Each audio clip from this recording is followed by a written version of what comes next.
இப்போ நீ உனக்கு கிடைக்கிற பொருளை வச்சு நிறைய தான தர்மம் பண்ணி அதை அருளாக மாற்றிட்டேன்னு வை, அது எனக்கு உடன்பாடான விஷயம். தானமும் தவமும் தாம் செய்வராயின் வானவர் நாடு வழி திறந்திடுமே, வையத்துள் வாழ்வாங்கு வாழ்பவர் வான்வரையும் தெய்வத்துள் வைக்கப்படும், அது எனக்கு உடன்பாடு.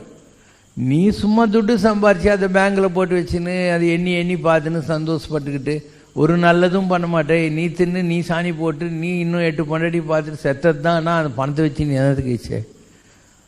பொருளால் அமருலகம் புக்கியலாக அது அருளால் அலமலரும் அன்றே. பொருளை வச்சுக்கிட்டு அங்கே போக முடியாது, அருளை வச்சுக்கிட்டு தான் போக முடியும். இருவேறு உலகத்து இயற்கை திருவேறு தெல்லியராதல் வேறு. துட்டோடு இருக்கிறது வேற, ஞானியாங்கிறது வேற. ஆனால் மக்களுக்கு இது தெரியல. இதிலிருந்து தப்பிக்கணும்னா நாம் பொருளை அருளாக மாற்றணும்.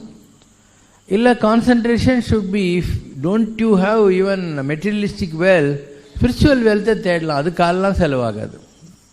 ஸ்பிரிச்சுவல் வெல்த் என்ன இருக்குது? கடவுளை நினைக்கணும், தியானம் பண்ணணும், கோயில்குள்ளே சுற்றணும், மகான்களுடைய ஆசீர்வாதம் வாங்கணும், யாருக்கும் கெட்டது பண்ணாமல் இருக்கணும், முடிஞ்சால் நல்லது பண்ணணும். இது பண்ணால் அவனுக்கு பொதிசோறு ரெடி ஆகிடுது. அதை விட்டு மீதியெல்லாம் பண்ணின்னு உட்காந்துருக்கோம் நாம். இதான் மக்கள் செய்கிற தவறு.